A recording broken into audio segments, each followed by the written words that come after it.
esse aqui, tá vendo aí? Esse é o presente de Natal para o seu melhor amigo, ok? Vamos falar do livro Minha Trilha Sonora, de Irlan Rocha Lima, meu irmão, brother, um dos principais jornalistas de Brasília. 40 anos de jornalismo cultural, Irlan. Fala um pouquinho, como é que começou essa história, irmão? Bom, quando eu me formei na UNB, eu estagiei num jornal que tinha aqui em Brasília chamado Diário de Brasília.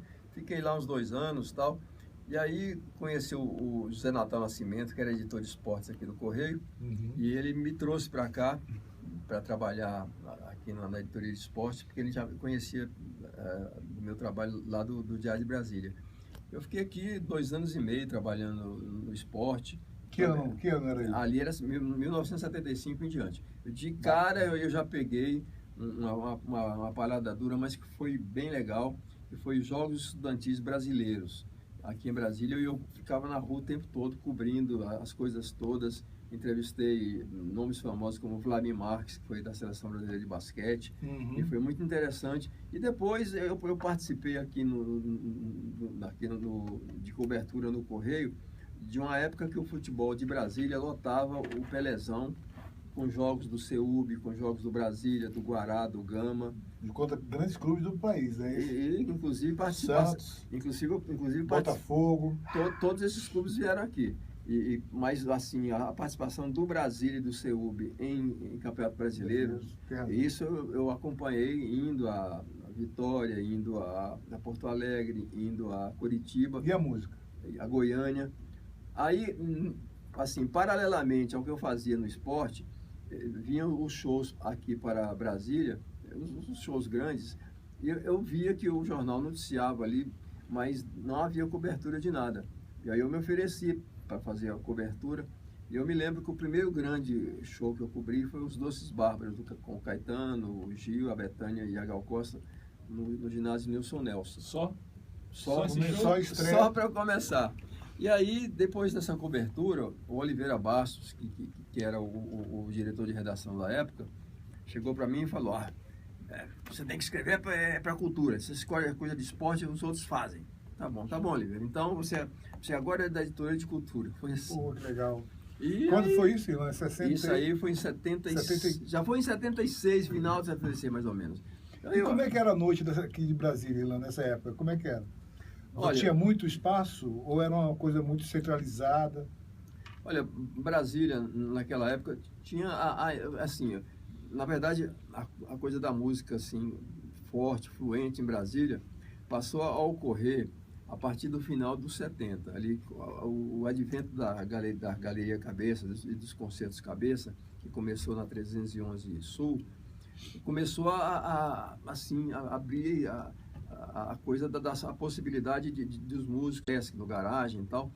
Por exemplo, assim, como representantes daquele período de cabeças mais importantes, foi o Oswaldo Montenegro, que foi o primeiro artista brasileiro a ir... Brasiliense. O primeiro artista brasiliense a ir para o Rio de Janeiro, migrar para o Rio de Janeiro. Renato Matos é daquele período, e a primeira banda pop da cidade, que é o Mel da Terra, também daquele período.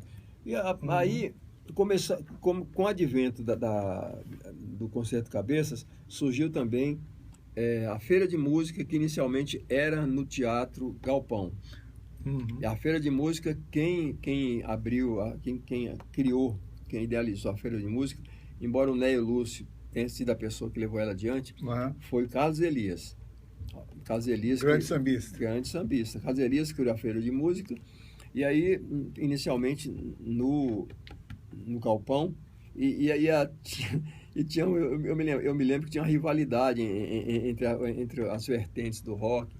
Quem era mais metaleiro ficava zoando lá na arquibancada do Galpão com os roqueiros que era da linha mais punk ou coisa que o valha, e era muito engraçado aquilo. E aí também se utilizava aqui e ali a Teatro da Escola Parque para shows, para o Projeto Pixinguinha, O Projeto Pixinguinha, você é um dos poucos que assistiu a todos, não é? Eu assisti a todos e assisti desde o primeiro. A Nana Caymmi, junto com Ivan Lins. Eu assisti. Abriram temporada a na primeira Park. temporada na Escola Park. Até aí tudo bem, mas quando veio o segundo show dessa temporada, que era Clementina de Jesus e João Bosco, houve um quebra-quebra, porque o Teatro da Escola Park não comportou as pessoas e as pessoas invadiram e tal. Então o show foi realizado, mas aí era para ser 2 shows. Então, foi um projeto revolucionário no país, não é? Porque trazia artistas consagrados com artistas iniciantes, né? Que rodavam o país a preços módicos, né? Muito barato, o ingresso era, eu não sei quanto, na época talvez R$5, não era real, era 5 cruzados, 5 cruzeiros, não sei o valor da época. Mas o certo é que depois o projeto chegou aí para o Teatro Nacional, chegou ainda para a Sala Funarte. Foi para a piscina coberta. Aí foi quando ele teve a edição mais poderosa, a edição com mais gente, assim, interessante. A gente pôde ver Paulinho da Viola e Canhoto da Paraíba. A gente viu Cartola e Carlinhos Vergueiro, Simone e Sueli Costa, Cartola e mais alguém, Luiz Melodia. Não, Luiz Melodia. Eu sou Escola Park. Foi. Mas só gente assim, Dona Ivone Lara e Roberto Ribeiro, Jades Macalé e Moreira da Silva, tudo no mesmo projeto. Eram muitos duos, muitas duplas muito boas, e a gente lotava aquilo ali. E não era só um dia, eram 2 dias e lotava sempre.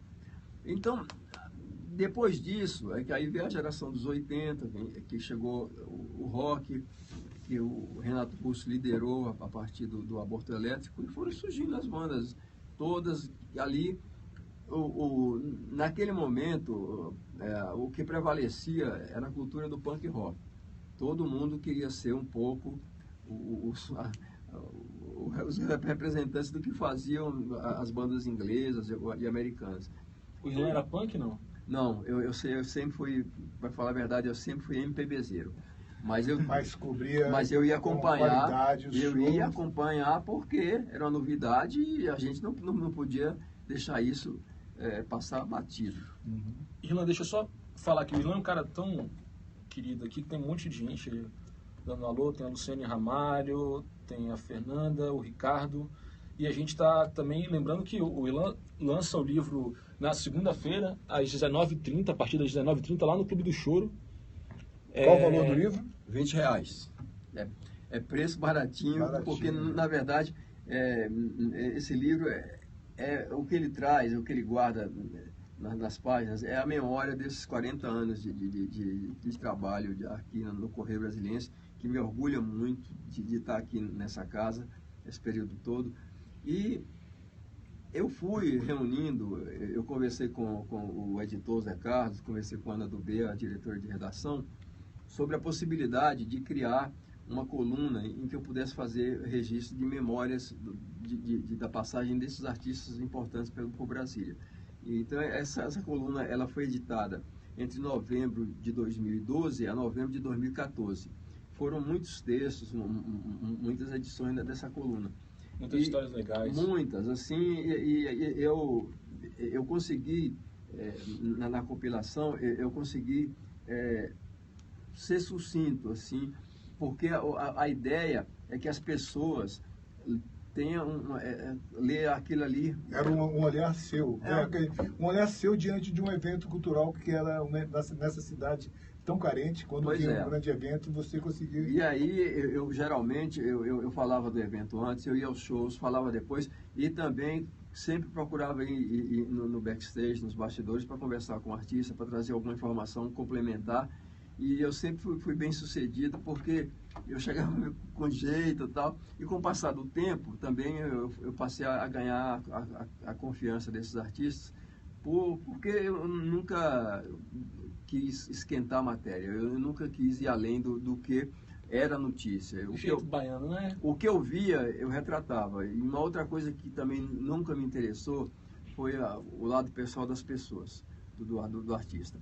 Eu me lembro que na época do rock brasileiro, e o Cazuza estava bombando, aí surgiu a notícia, inicialmente um boato, que o Cazuza havia contraído o HIV e tal, E eu me lembro que os repórteres, os comunicadores da Rádio Transamérica, eles ficavam com pilhéria, eles ficavam falando besteiras sobre um assunto que eles não conheciam direito, uma coisa séria, e tomando como referência para essas brincadeiras estúpidas dele, uma figura como Cazuza, que era uma pessoa que contribuiu tanto para a cultura jovem brasileira naquela época e ficou aí marcado como um grande compositor. E eu tive atrito com essas pessoas. Uma delas é bem conhecida hoje, está trabalhando em televisão, hoje fazendo locução de futebol, mas eu não vou entrar nesse mérito de precisar falar. Uma coisa, O Ricardo está dizendo que você é uma lenda viva da música brasileira e brasiliense. Não, lenda não, eu ainda estou aí firme. Eu continuo. Lenda viva até é bom, mas eu continuo com a minha missão. A minha missão é essa mesmo. Eu continuo indo para as coisas, eu continuo. Se vocês querem saber, sábado eu vou estar lá cobrindo o Porão do Rock. Eu vou reencontrar o Dinho, vou reencontrar Herbert, Bi, Baroni, vou reencontrar Felipe Seabra, vou reencontrar esse pessoal todo. Você viu crescendo, né? Você viu crescendo. Digão dos Raimundos. Digão, eu me lembro de Digão dos Raimundos, ainda quando eles eram apenas uma banda que fazia cover do Ramones. E ainda com as primeiras cançõezinhas, os primeiros rockzinhos dele, que na verdade as primeiras letras, eu não lembro agora o nome do autor, mas não era nem do Digão, nem era do Rodolfo, era de uma que eu nunca mais soube dessa pessoa. E eram letras muito boas. Ilan, você tem um método na hora de produzir o material, é de não esquecer, além de o artista principal, o cantor, o instrumentista, toda a cozinha. Você gosta de citar em suas matérias toda a cozinha, todos os músicos que estão se apresentando. Né? Certa vez eu até falei, pô, Ilan, tem muito texto aqui, muita gente falou. Aí você me deu uma lição que eu levo até hoje, toda vez que eu leio uma matéria sua. Que esses artistas também precisam ser conhecidos. Fala um pouco disso. É porque hoje em dia, assim, você ouve numa rádio, eu ainda sou ouvinte de rádio, ouço a Nacional, ouço a Rádio Câmara, ouço a Cultura, ouço a Nova Brasil FM, e eu sinto que, geralmente, eles só citam o cantor, o intérprete. O nome dos compositores não é citado. Não é citado. Agora, isso eu acho errado, porque aquelas pessoas foram aquelas pessoas que criaram aquele belo momento da música. O cantor geralmente é apenas o intérprete, é apenas a pessoa que está levando ela ao público. Mas o autor precisa ser reconhecido. Então, quando eu escrevo o texto, pode até parecer que a coisa fique maior por conta da citação desses autores, mas eu acho que é fundamental e é importante, é muito importante. Também, né? Só repetindo aqui, o Ilan está lançando a minha trilha sonora na segunda-feira, a partir das 19h30 no Clube do Choro, R$20, todo mundo vai aparecer lá para dar. Olha só, as fotos são espetaculares, cara. Tem outra coisa, o Choro Livre, um grande instrumentista da cidade, vai se apresentar lá na segunda-feira, hein? Não perca também. Pois é, o Choro Livre vai fazer uma apresentação, o Reco do Mandolim, que é o líder do grupo, esteve agora recentemente fazendo a apresentação em Berkeley, lá em Boston, e é um grupo muito bom, mas eles preferem serem conhecidos como um regional de choro, que é o nome da antiga formação e tal. E eles vão tocar lá, e eu fiquei contente quando houve o oferecimento do Reco para o Choro Livre tocar lá, porque é um atrativo a mais. E o livro, eu queria falar um pouco do livro, que é o seguinte, ao longo desse tempo todo, a cada vez que eu ia fazer entrevista com algum artista, tinha um fotógrafo do jornal, ou fotógrafos amigos que eu conhecia aqui na cidade, e essas pessoas faziam foto minha com o artista. Geralmente eu não pedia, não, eu nunca pedi, na verdade. E as pessoas me faziam e iam me passando. e às vezes era assessor de imprensa, e eu ia me passando, eu fui guardando. Aí quando surgiu essa possibilidade, de o Zé Carlos abriu a possibilidade de fazer essa coluna Memória musical, eu comecei a usar fotos que eu já havia guardado com esses artistas. E no livro, nos 60 textos, eu acho que pelo menos 55 dos textos eu estou com os artistas. Fica parecendo, para algumas pode parecer alguma coisa pretensiosa, mas eu acho que foi também uma maneira de eu registrar, documentar aquilo, aquele momento que aquela entrevista foi feita, com aquela determinada data. Aí vocês vão ver, por exemplo, uma foto minha com o Ney Matogrosso, o Ney, logo após a saída dele dos Secos e Molhados. Tem uma foto minha abraçado com o Cazuza, que eu fiz quando o Cazuza estava fazendo um dos últimos shows dele com o Barão Vermelho, depois do Rock in Rio. Tem foto eu entrevistando o Renato Russo, e por aí vai. Assim. Você está falando das fotos, o pessoal está pedindo para você contar uma história aqui, que também é uma das minhas fotos prediletas. O Irlan, que é flamenguista doente. Ninguém é perfeito, né? Tem uma foto, inclusive está na capa do livro aqui, que é o Irlan dando um show aqui, dando um baile no Chico Buarque, aqui, ó. É o contrário. Levou uma goleada. É o contrário, isso é o contrário. E aí estão pedindo para você contar a história dessa foto, Irlan. Eu vou contar.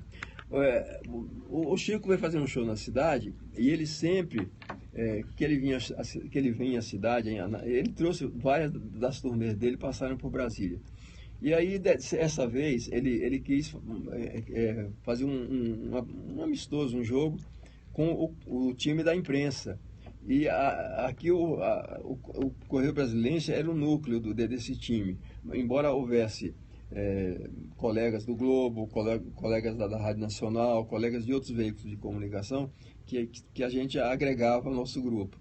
E a gente jogou várias vezes, fora de Brasília inclusive, mas esse jogo com o Chico Buarque, do time com o Politeama. Politeama era um timaço. O Chico, olha só, Zé, o Chico veio com um reforço que não era para qualquer. Afonsinho, que jogou no Botafogo. Meio de campo, prezado amigo Afonsinho, cantado pelo Carlinhos Gil. Vergueiro. Mas esses caras estavam no jogo. Deram um baile na gente. Eles fizeram 4-0, o Chico fez 2 gols, e poderia ser muito mais, mas acho que eles se pouparam. Mas o melhor foi depois, porque o Chico às vezes é tido como arredio, mas é uma pessoa tímida, mas é uma pessoa engraçada, bem-humorada. E após o jogo teve uma chopada lá no Clube da Imprensa, e com o ritmo da bateria da Aruc. E a gente conversou muito sobre tudo. E foi um encontro muito bacana, esse encontro com o Chico e com os amigos dele, os músicos dele, que estavam lá nesse Então, dia. Irlan, convide os nossos leitores lá para segunda-feira, por favor. Olha, eu vou ter a maior honra de contar com os amigos, com os leitores que eu consegui reunir ao longo desse tempo aqui no jornal, lá no lançamento do livro, que é no Clube do Choro, segunda-feira, dia 7, a partir das 19h30.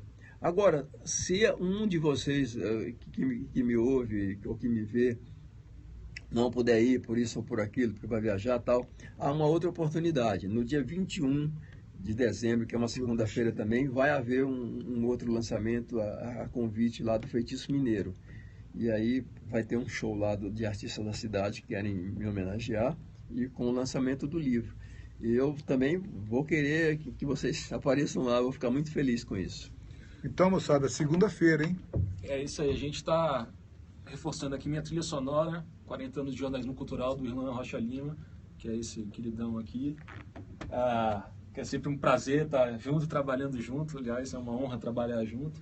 Segunda-feira, às 19h30, no Clube do Choro. O Clube do Choro fica aqui ao lado do Centro de Convenções Ulisses Guimarães, atrás da Torre de TV, todo mundo conhece.